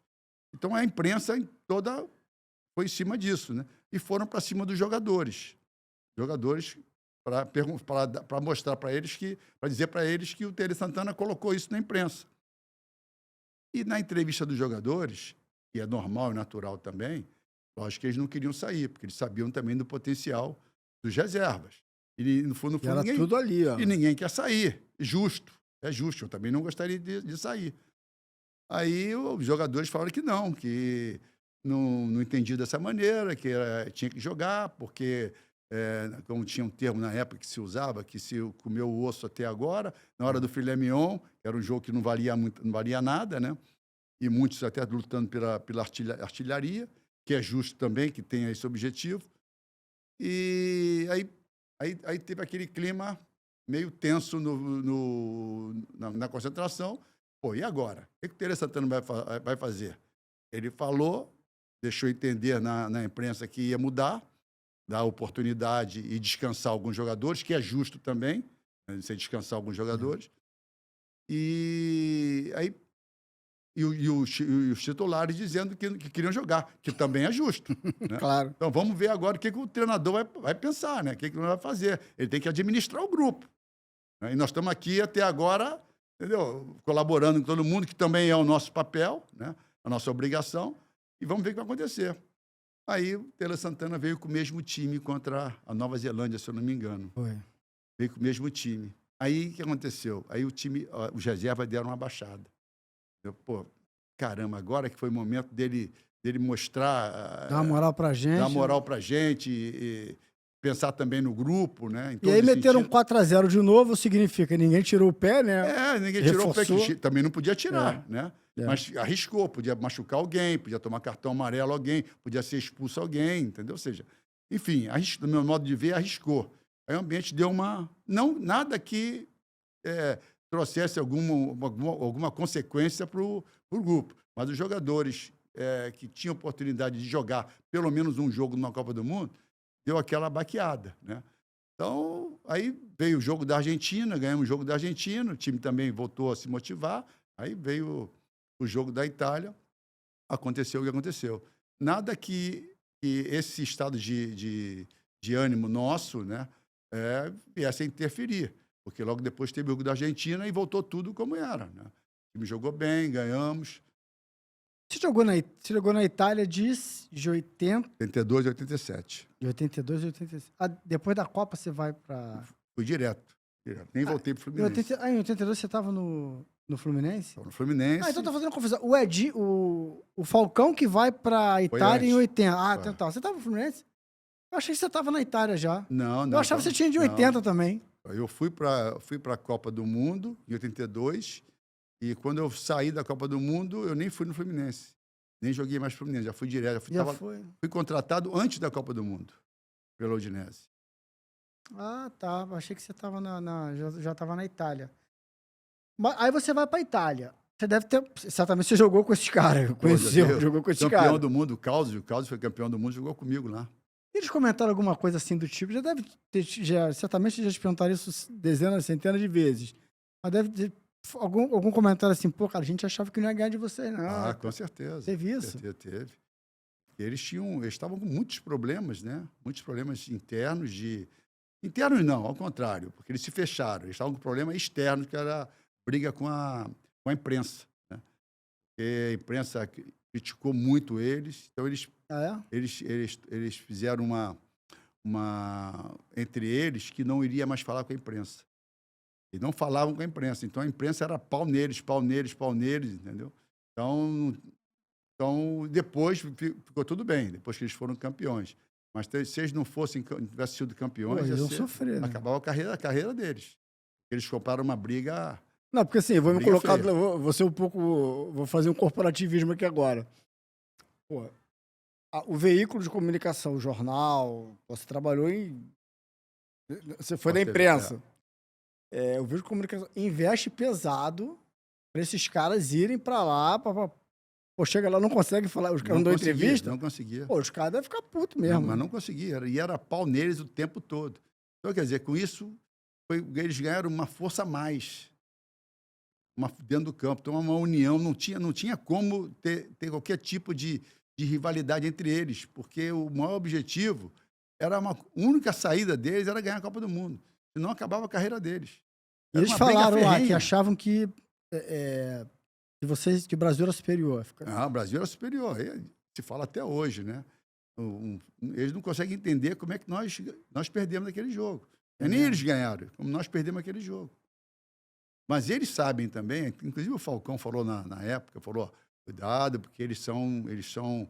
A Itália tem uma cultura defensiva, eles jogam no contra-ataque, ficam sempre muito atrás, a marcação muito dura, e realmente era, né? E foi também, né? Teve algum deles, assim, te confidenciou na encolha, assim, falou, pô, cara, a gente não achava mesmo que ia ganhar de vocês, a gente achava que era favas contadas. Vocês não, o próprio Causio, né? Jogou comigo, jogou com o Zico também na Udinese, falou claramente que era um jogo difícil, que não tinha a expectativa. Ou seja, a única saída era ganhar da gente. O empate era nosso. O empate era nosso. Nós empatamos 2 vezes. Quer dizer, a dor maior desse jogo foi isso, que a gente entramos classificados. Até o segundo tempo, depois do 2-2, estávamos classificados. Sim. E perdemos a classificação. Eu não sei agora que momento que foi o terceiro gol da Itália, mas ficamos classificados, perdemos em 15 minutos ou 20 minutos a classificação. Foi um gol que, a princípio, a gente acha até que o Paulo Rossi está impedido, né? Aí eu passei muito tempo ouvindo, depois eu falei, ouvindo, né? Ouvindo as pessoas, mas o time era muito ofensivo, tomou gol porque era muito ofensivo. Aí, depois de muito tempo, eu fui ver o terceiro gol. O terceiro gol, o escanteio, nós tínhamos 11 jogadores da nossa seleção, os 11, dentro da nossa área. Os 11? Os 11 jogadores. Tanto é que o Sócrates disputou uma bola, quando a bola foi tirada da área para quase fora da área, foi o Sócrates que disputou. Na hora que um jogador colocou para dentro da área, para o Paulo Rossi, que estaria impedido, que o Júnior estava dando condição, o nosso time saiu, o Júnior ficou, e o Sócrates que perdeu na cabeça. Agora, o que a gente pode, que eu digo sempre, a dificuldade que nós tínhamos, esse time tinha, que era muito técnico, era um time que falava pouco, que orientava pouco. Né? Tanto é que esse escanteio que originou o terceiro gol, o Cerezo que jogou a bola para fora. Ele estava sozinho, não tinha necessidade de colocar aquela bola para fora. Ou seja, faltou o quê? Faltou um alerta, faltou uma chamada, faltou um grito, faltou uma orientação. Né? Então, quer dizer, isso tem alguma coisa que pode ter faltado para essa seleção, era o jogador que orientasse mais, jogador que falasse mais. Edinho, eu tenho uma memória aqui, e eu guardei isso para 50 depois de 90. Você lembra de você estava em janeiro de 98? Porra. Eu lembro. Aí essa é forçar muito. Eu lembro, porque eu também estava. Janeiro de 1998, você estava em Itatiaia com o Fluminense na pré-temporada. E eu cobria Fluminense para o Jornal do Esporte. Lembra? Itatiaia indo para São Paulo, né? Eu lembro. Lembra? Lembro que eu estava lá. A pré-temporada como treinador. A pré-temporada foi lá. Eu acho que Magno Alves se apresenta lá. Magno Alves se apresenta. Eu que indiquei o Magno Alves, que era do Criciúma. Bebeto. Tinha um jogador chamado Bebeto tinha um sobrenome. Volante, que era do Vitória da Bahia. E o Gil Baiano também. Do Baiano. Tem indicações minhas.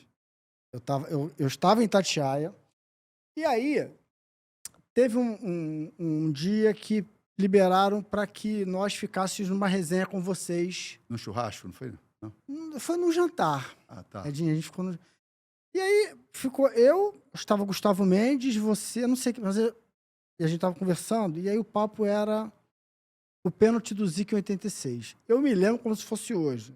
Estou dando aqui, olha, Itatiaia, 98, Bebeto, cara, esqueci, Bebeto... Magno Alves. Bebeto, eu falo Bebeto só. Tinha um sobrenome, porque tinha o Bebeto, né? O Bebeto volante. Ele tinha um sobrenome, eu não lembro, Bebeto Silva. Não lembro, enfim. Tô dando essas coisas, porque eu lembro que eu tava. A gente foi conversando.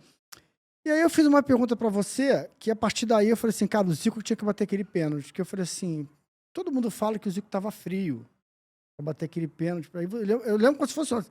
Eu tava comendo. Pra um batedor de pênalti, tem que estar frio, né?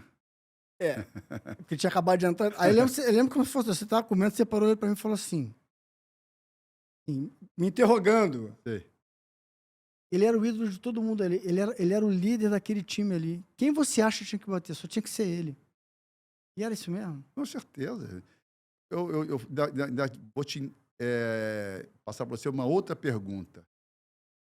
Imagina se, em vez do Zico ter perdido aquele pênalti, tivesse sido Sócrates. A repercussão seria muito maior. Muito pior. Por que o Zico não bateu? Por que o Zico não bateu? Se ele era o Zico, se ele era o nosso protagonista, era o jogador que poderia... Ele entrou, ele deu passe para o Branco, sofreu o pênalti. não tinha outro jogador para bater o pênalti no seu Zico. Agora, tinha uma historinha também atrás, eu sempre falo isso, o Zico, eu falei com o Zico não lembrava muito, apesar dele lembra tudo, né? Ele passou a Copa inteira machucado. A Copa inteira fazendo tratamento, fazendo fisioterapia. Ele, inclusive, pediu para não ir, né? Ele pediu para não ir. E hoje, se perguntar para ele um arrependimento que ele tem, isso dito por ele, é de não ter ido àquela Copa. Ele gravou aqui, eu perguntei, ele respondeu Ou de ter isso. ido àquela Copa. Ele respondeu isso. Exatamente, que não era... Porque ele sofreu muito. E o tempo todo, eu do lado dele. O tempo todo, eu do lado do Zico. Contando uma historinha, mas não é uma historinha, era uma coisa que eu acreditava que ia acontecer, que fosse acontecer. Qual era? Zico, porque eu não vou comer, não vou. Eu falei, Zico, a nossa Copa do Mundo começa nas oitavas de final, a gente vai classificar. Então você não precisa de você agora, então se prepara, se treina, se cura, se trata, né? E ele ficou tratando. Aí eu quero dizer o seguinte, aí quando ele entra numa oportunidade, eu com essa historinha em cima dele, falando para ele, no ouvido dele, e talvez nem toda, mas a maioria dos tratamentos dele, eu estava junto com ele. A maioria dos treinamentos dele, inclusive pré-jogo, ele tinha uma musculaçãozinha lá que ele fazia, um aquecimento, um fortalecimentozinho, eu fazia também. Eu sempre gostei de fazer, até antes do jogo. E o Zico lá, e eu do lado dele, falando. Aí chega no jogo, contra a França. Ele entra, dá aquele passe pro Branco. O Branco sofre o pênalti. E o Zico não está frio, o Zico aquece antes de entrar. O Zico entra e entra no jogo. Não sei quanto tempo que ele estava no jogo, mas já estava quente. Até né? para entrar, ele tem que aquecer também, né? E outra coisa... O cognitivo dele, desde os 11 anos, que ele bate pênalti. Então, pronto. Então, frio. Ao contrário, um jogo, um batedor de pênalti num momento desse importante, ele tem que ser frio. Né? Estar frio e ser frio, para mim, as coisas... Entendeu? Ele nunca vai estar frio. Sim. Jogador de Copa do Mundo, Zico. Vai pegar lá, vai saber o que tem que fazer. Então, aconteceu. Mas, para mim, era o Zico. Eu não lembro, para mim, eu falei, eu fui até lá e falei para o Zico. Né? Eu não lembro, realmente, se eu falei mesmo, mas na minha cabeça eu falei. É o Zico que vai bater o pênalti. É você que vai bater o pênalti. Você era o capitão daquele time, né? Exatamente. Então, na verdade, eu acho que o capitão até seria o Zico, se ele tivesse titular, se fosse titular. Se ele tivesse jogando mesmo, né? Se ele não tivesse machucado. Enfim, a história é essa, que eu conto sempre. Não tinha outro jogador para bater aquele pênalti no seu Zico. Não tinha. Não tem. Hoje, certamente, eu estaria chateado comigo, porque eu contei essa historinha toda, o jogo, o campeonato inteiro, e na hora do pênalti, eu não fui lá, não tivesse ido lá para falar para ele bater o pênalti. E aconteceu também lá em Udine, quando foi para Udine, quando o Zico foi para a Udine, eu tinha feito todo, eu fui artilheiro do meu time. Fui artilheiro da Udinese. Naquele ano. E bati todos os pênaltis. E foram bastante. E fiz todos os pênaltis. Aí, quando o Zico foi para a Udine, foi contratado, o treinador chamou nós, jogadores, e falando que o Zico ia para lá, que era uma responsabilidade. Eu não sei ao certo o que ele falou. E me chamou e falou assim, Edinho, só tem uma coisa que eu gostaria de te falar. Eu queria que você batesse todos os pênaltis. Eu falei, Enzo Ferrari, você está brincando comigo, né? Pô, o Zico é Zico, cara. O Zico é Zico. Não tem como alguém querer bater um pênalti com o Zico atrás de você. Você na frente dele. Aí ele falou, ele falou, não, porque eu vi o Zico bater o pênalti. Aí eu ri para ele, falei, eu vi o Zico perder um pênalti. Falei, pô, você está brincando, né? Você viu ele perder, eu vi ele fazer 300 pênaltis, pô. Brincadeira, né? Não tem condições. Então, quer dizer, também eu acho que seria o inverso, seria a mesma coisa na Copa do Mundo. Se o Sócrates tivesse para bater o pênalti, o Sócrates talvez não, porque o Sócrates tinha muita personalidade, né? E é um cara, muita personalidade, não, tinha personalidade e sabia o que fazer. Então, quer dizer, não seria esse mesmo pensamento. Mas, mesmo assim, o Sócrates batendo pênalti com o Zico atrás, eu acho que, a não ser que fosse o pênalti que o Careca bateu. contra a Polônia, o quarto gol. Já estava 3-0, não valia 3 nada. a 0, não valia nada, mas valia pro Careca. O Careca, olha, artilharia. olha o Zico. Não, ele contou aqui, Olha o Zico. a sacação dele, a cabeça enxergar dele, esse cenário. entendeu? A humildade dele e o pensamento de grupo dele. Ele falou, o Careca vai bater. Aí não, eu tô sendo referenciado, né? Referenciado por o batedor. Então sou eu que vou bater. Se o Zico fala assim, Edinho, bate o pênalti, eu vou lá e bato. Como muitas faltas em Udine, que eu batia todas as faltas em Udine. Era o Zico. Pô, eu não vou bater as faltas com o Zico ali, eu ia lá. Se o Zico falasse, bate você, eu batia Às vezes ele pode tranquilamente. estar com a perna cansada pela jogada, e assim, tipo, Aí eu bate bato, aí, eu bato. Porque eu sei bater. E treinava para isso. Ele treinava, eu também treinava. Porque em qualquer momento eu podia. E fiz gol de falta com ele perto de mim. Contra o Verona, eu fiz um gol de falta e ele do meu lado. Porque ele me autorizou a bater a falta. Você também foi muito grande lá, né? Hã? Você também foi muito grande lá. Fui. Mas o Zico, ele como se diz, ele escondeu um pouco, porque é normal, é natural, né? O Udine é conhecida por causa do Zico. E antes a Udine não era conhecida ainda, nem por causa de mim, né? Eu fui para lá, mas o Udine não era conhecido no Brasil, porque eu fui lá e tal. Mas quando o Zico foi, o Udine é conhecida, a referência é o Zico. Teve dedo teu na ida dele para lá? Teve indicação tua? Teve. Não indicação técnica, claro que técnica não, né? Não precisava. Né? Não precisava, né? Pois aí quem sou eu para falar isso, né? O mundo queria o Zico. O que aconteceu é que ninguém poderia entender que o Zico aceitaria ir para a Udinese. Aí fui eu que convenci que poderia. Por quê? Por causa do tamanho do time? Por causa do tamanho do time. Né? E o que aconteceu? Quando eu cheguei aqui, aí eles perguntaram, mas será? Eu falei, eu posso falar com ele, mas com certeza ele vem. Com certeza, né? Eu vou tentar convencer, vou explicar. Ele falou, ia acabar o contrato dele, ele ia acabar saindo de graça e ia atrapalhar o Flamengo. Ele estava completando já 10 anos de clube, então, né? foi isso aí. Então, o que acontece? Tinha essa facilidade de negociação.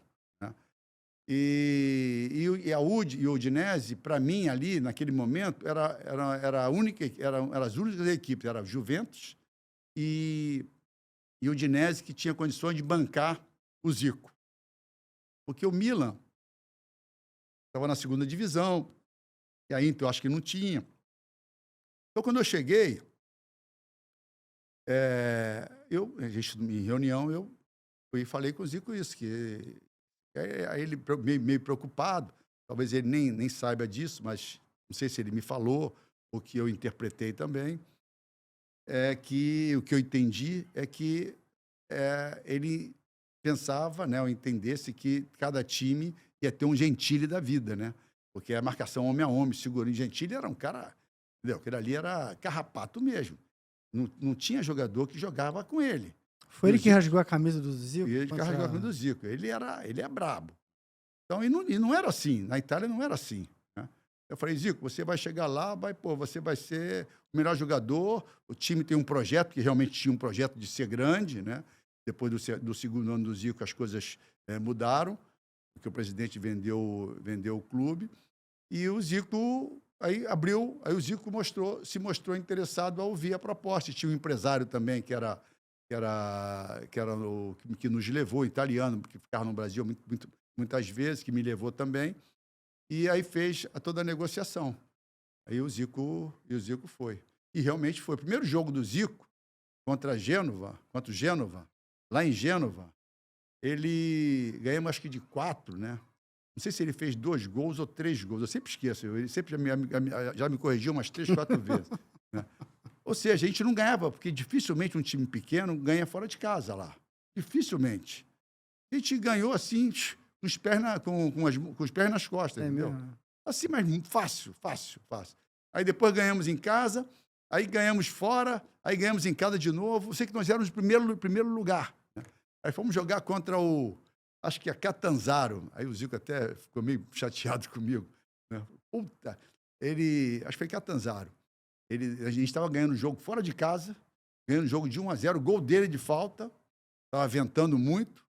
Aí eu sei que lançaram uma bola, aí eu ameacei deixar a bola para o goleiro, vento a favor, vento contra, né? Vento contra. Aí ameacei deixar a bola, aí vi o nosso lateral solto, tentei dar a bola para o nosso lateral. Aí a bola bateu no nosso zagueiro e voltou para mim, e voltou no alto. Só que quando eu ameacei dar a bola para o goleiro tinha saído. Aí eu dei de cabeça para o goleiro. Com o vento, fez um gol contra.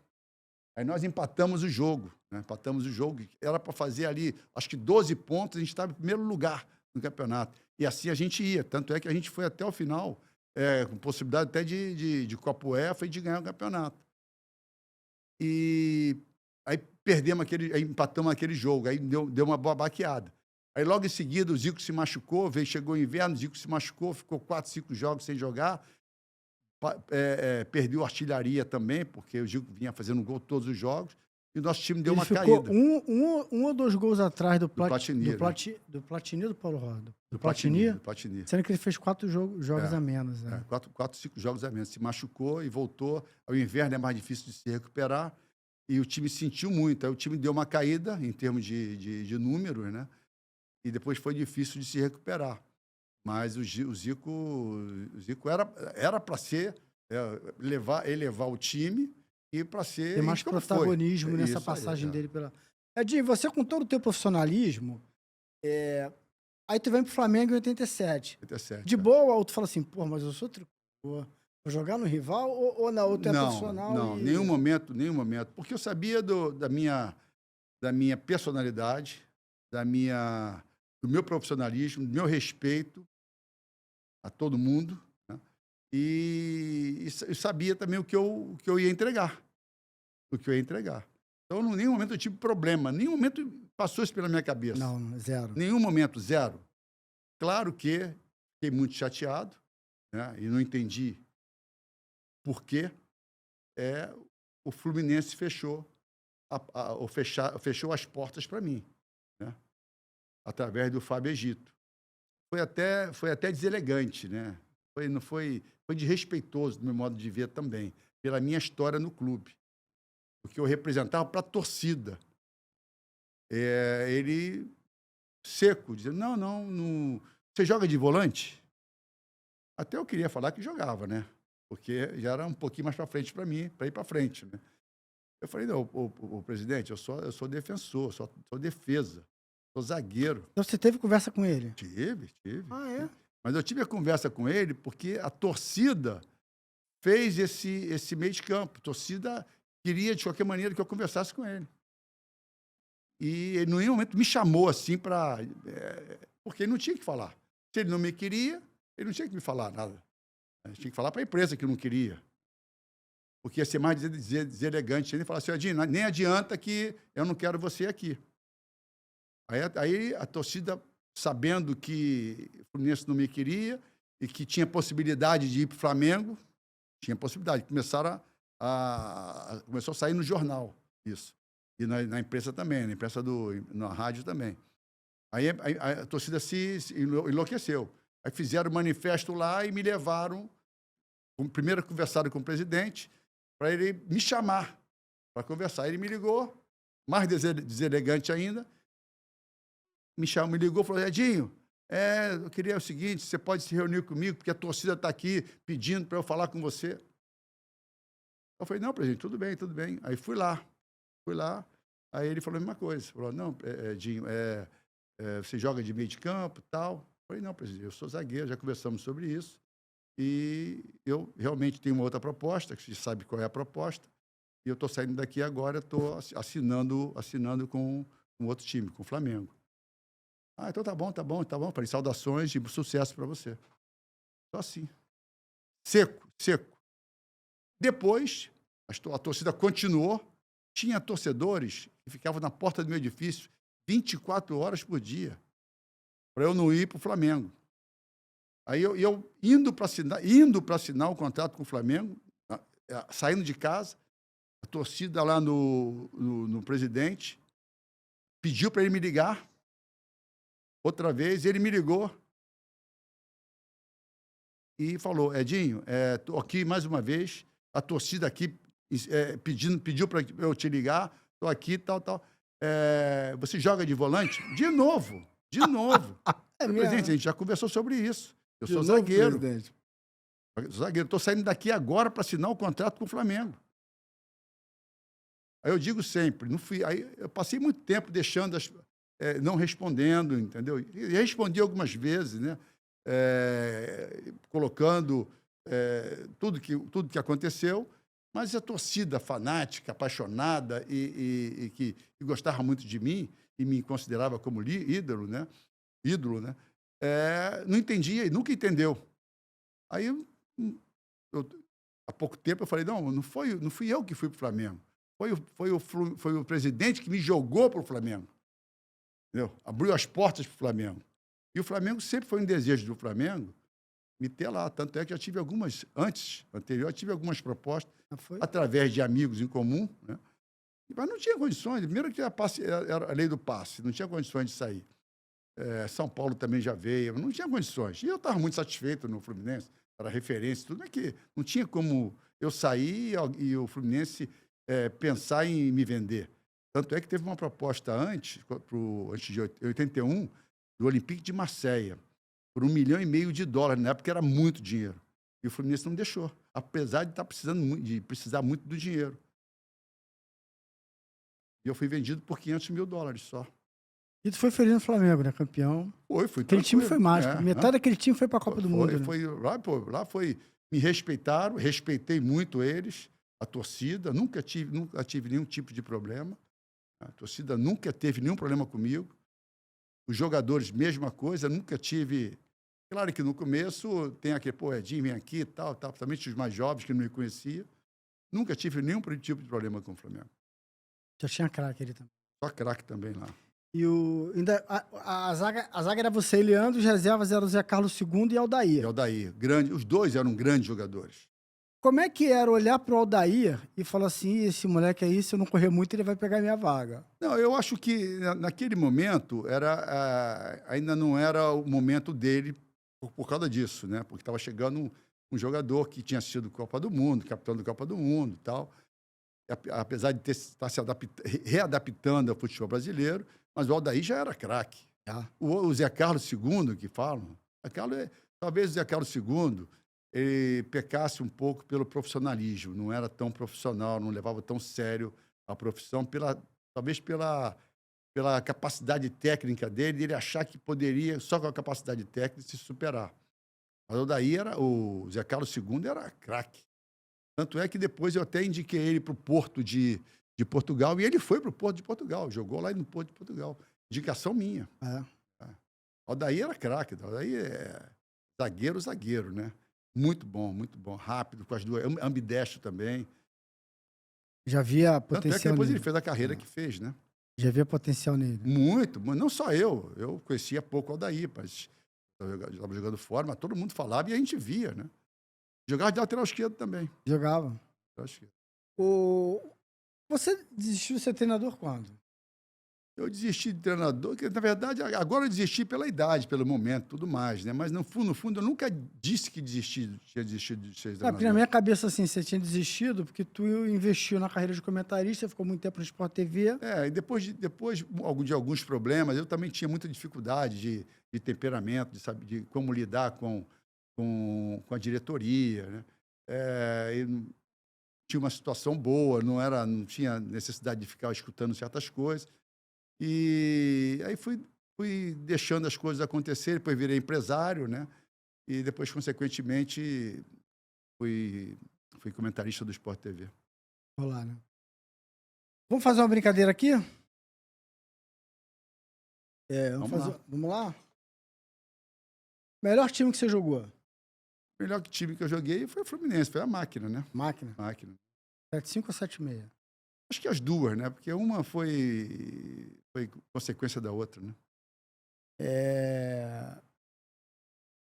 Máquina tricolor ou Flamengo de 87? Flamengo de 87, cara. O Zico fala, todo mundo fala que foi o melhor time que ele jogou, que só tinha jogadores de seleção brasileira. E realmente tinha, né? A da Máquina também só tinha jogador de seleção brasileira. Para mim, eu digo que foi a Máquina. Foi.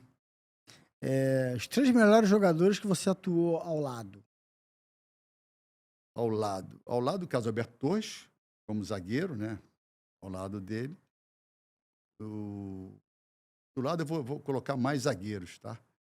Não, pode ser. Você que sabe, assim, são os 3 maiores fenômenos que você jogou do lado.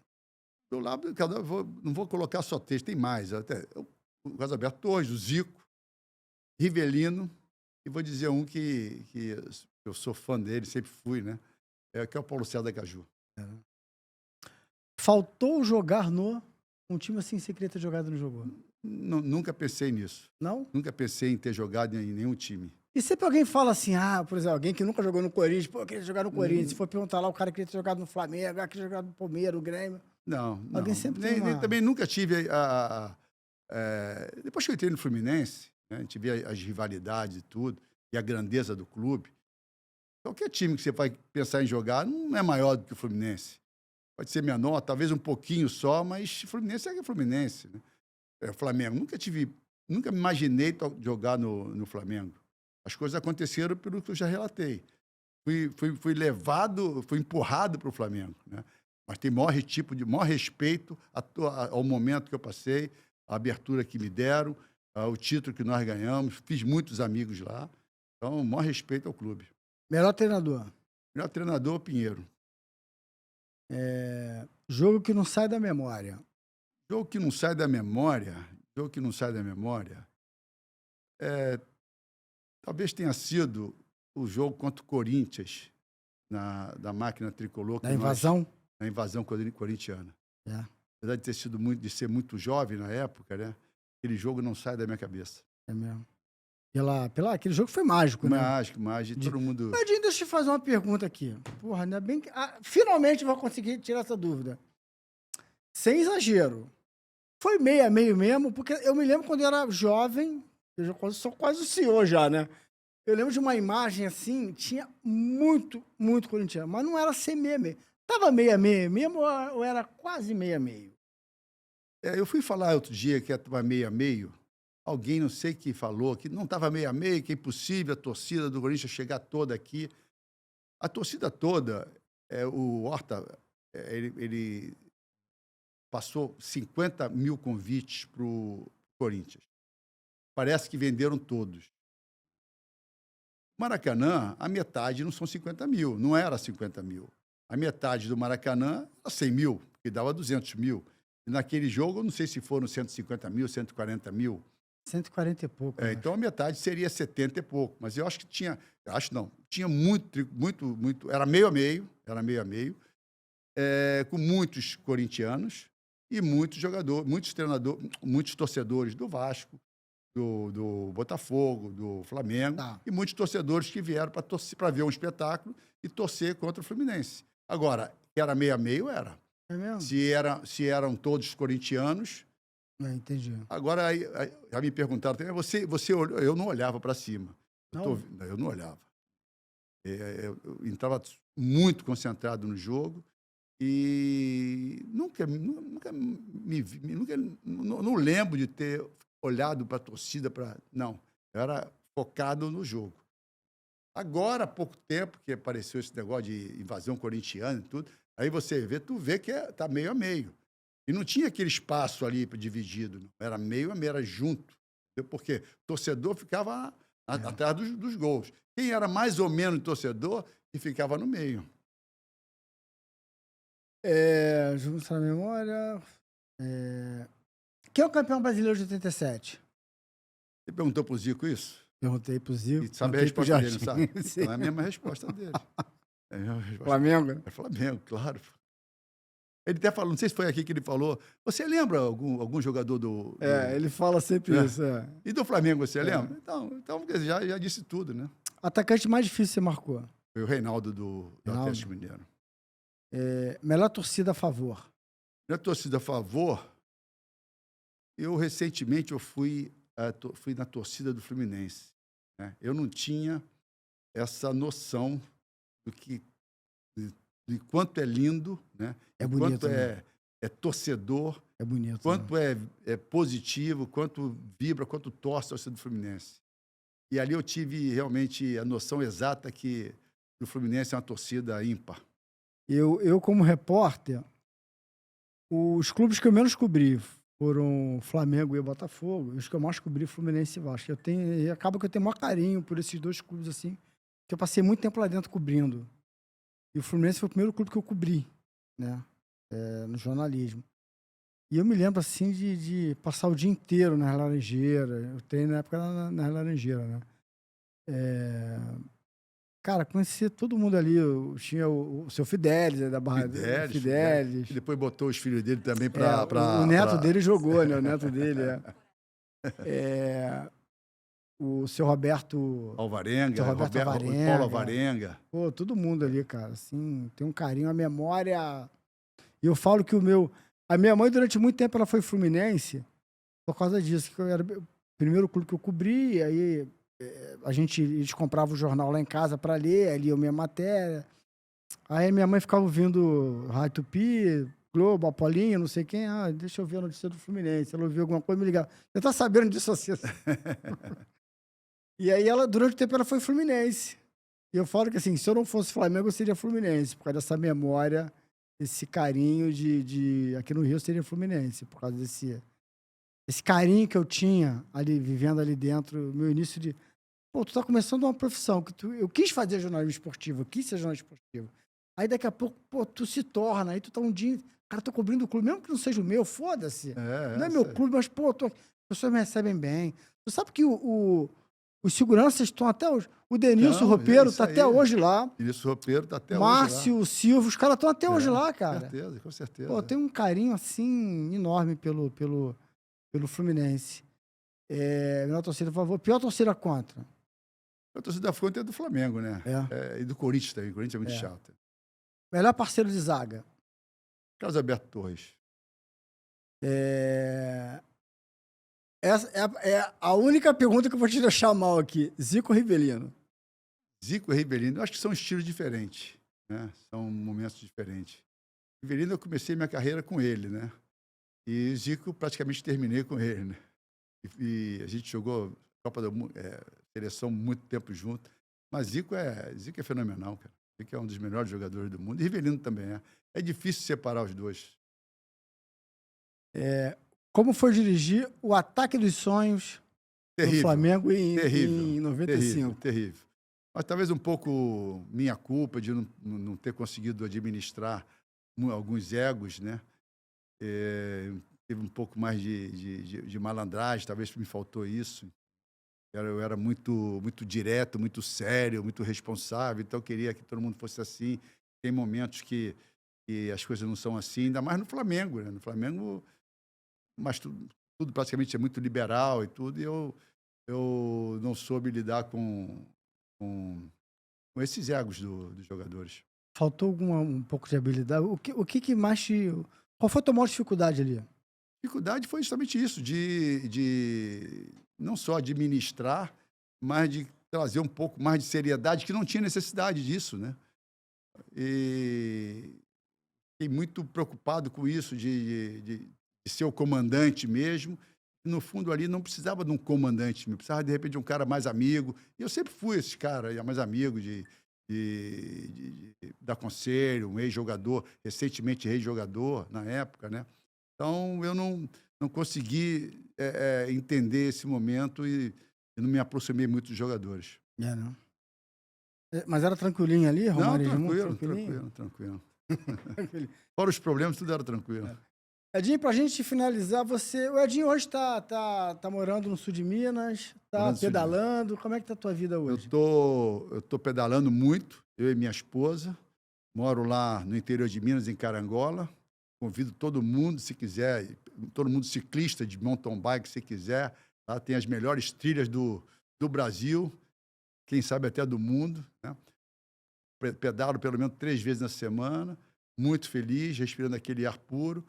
Estava trabalhando no Tombense até o início desse ano. Hoje me liberei do Tombense, estou morando lá ainda, em Carangola, muito contente, muito divertido. com meus cachorros, com minhas bikes. Então tá tudo tranquilo. Você tem de ficar lá ou quer o volta para cá? Os meus filhos estão querendo que eu volte, né? Não voltar para o Rio de Janeiro em si, mas mais perto deles, porque lá é muito longe. Lá são 7 horas de carro até lá. Então fica meio inviável deles irem sempre lá. E eu vim para cá também, para ficar mais perto também dos meus filhos e dos meus netos também, que são 4 netos. Vamos despedir aqui. Antes de me despedir e antes de agradecer o Edinho, lembrar aqui para você, @PlanetFoneria. Você vai ganhar a sua, Edinho. Hoje a janta tá garantida, hein? Edinho vai levar a pizza aqui da Planet Foneria, @PlanetFoneria. Para você que mora Barra, Recreio, Jacarepaguá, Vargem Pequena. É a melhor experiência gastronômica para você nessa região. Pizza de longa fermentação, que significa o quê? Igual o time de futebol. O time de futebol, para você render bem, você tem que ficar 72 horas no mínimo, né, Edinho? Você Poxa. o treinador, para se recuperar, para estar bem. E a pizza de longa fermentação tem isso, ali 72 horas, ela descansadinha ali na geladeira, você não precisa botar muito fermento e a massa fica maravilhosa. Aliás, massa fina e massa com recheio, massa fina, e massa com borda. E a borda, se você pedir recheada, vem exageradamente recheada. Produtos nobres, né? Produtos nobres, você tem lá catupiry, não é aquele requeijão vagabundo, não, é catupiry mesmo. Molho italiano, o melhor que tem. Filé mignon, tem pizza de filé mignon de verdade, não é a carne mequetrefe, não. E Nutella também não é aquele chocolate vagabundo que vende no trem, não. Quando eu era pequeno, que eu fui criado em Pilares, né? Então, pegava muito trem de Belfort Roxo, a gente pegava o trem, tinha um chocolate vagabundo pra caramba que a gente comia no trem, que a gente não tinha dinheiro, só podia comprar aquele chocolate, né? Tu nasceu onde? Eu nasci em Campo Grande. Campo Grande, né? Tu andou Eu vim de para trem Bangu, também? depois Bangu para Jacarepaguá, né? Eu tô andando de trem também, deve ter comido um chocolatezinho vagabundo no trem também. Muito. E o melhor da @Planet Foneria é que entrega na porta da sua casa, porque os motoboys são treinados, exclusivos, eles vão, eu moro no 11º bloco, ele vai na porta da sua casa, lá no 502, aperta, tu abre a porta, o cara te entrega ali a pizza, beleza? @Planet Foneria, e você que segue sua resenha, você tem um cupom de desconto que é o Só Resenha 10, você aplica lá o Só Resenha 10 e você tem 10% de desconto na sua pizza da Planet Foneria. Vou aqui me despedir. Antes de me despedir, pedir para você seguir o Sua Resenha. Se inscreva aqui no YouTube, se inscreva aqui no Sua Resenha, viu o papo? Siga a gente no Instagram, Sua Resenha Podcast. Siga a gente no TikTok, Podcast Sua Resenha. Né? Porque lá eu boto muitos cortes, você tem uma noção de como está o programa. Vai aqui no YouTube, assiste o programa na íntegra. E eu quero aqui me despedir desse craque aqui. Pô, Edinho, obrigado demais por esse papo, cara. Repito, você pra mim, assim, é a referência. Sabe quando... Vou bobar teu ovo agora. Sabe quando o homem quer dar uma cantada numa menina e fala assim, pô, aí, Deus criou, a mulher fez da forma, fez você. Então, assim, Deus criou o zagueiro, fez você. Pô, obrigado. E aí, minha primeira referência, eu falo, pô, o Moza também, meu... Moza, Flamengo. Jogador, Por eu ser Flamengo, né, Moza, o ídolo, e Ricardo Gomes. Aí, os meus 3 maiores ídolos, 2 são tricolores e um só é Flamengo. Podia botar o Daí, podia botar o Daí, não. Claro. Tem o Moza, tem você e o Ricardo Gomes também, que também são tricolores.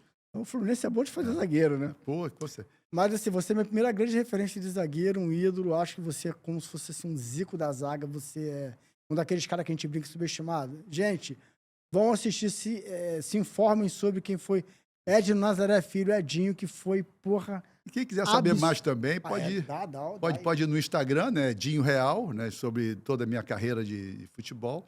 E minhas trilhas que eu faço lá em Carangola, um outro endereço do Instagram, que é Dinho NF, N de navio, F de Fernando. Aí lá tem todas as minhas trilhas também. Ah, legal. Eu queria te agradecer muito aqui, queria ficar mais 1h30 só te agradecendo, cara, porque eu acho você mesmo muito fera, muito bom, foi um craque, já veio muita gente boa aqui, né? Mas alguns que vêm é porque os caras não vêm só porque me conhecem, mas, irmão, bem eu conheço os caras, então os caras vêm, mas quando vem uma pessoa que eu não tenho intimidade, eu fico muito feliz, sabe assim, quando vem um cara do teu tamanho e que não vem porque é meu amigo, não vem porque recebeu o convite, conhece um pouco do programa, do canal e tal. Então, estou muito feliz de verdade mesmo, porque Tem uns caras que vêm que eu gosto, mas os caras são meus amigos. Eu sei que os caras vêm. Pode até demorar um pouco, mas os caras vêm. Então aí quando vem você, que não é meu amigo, veio, pô, eu fico feliz de verdade. De novo, vou me despedir do Edinho, que é um prazer ter você aqui, cara. Obrigado. É um prazer. E esse foi mais um... Gostou do bate-papo? Muito, pô, muito, foi muito legal mesmo. Esse foi mais um Só Resenha Podcast com Edno Nazaré Filho, Edinho, craque da zaga. Até o próximo. Fui!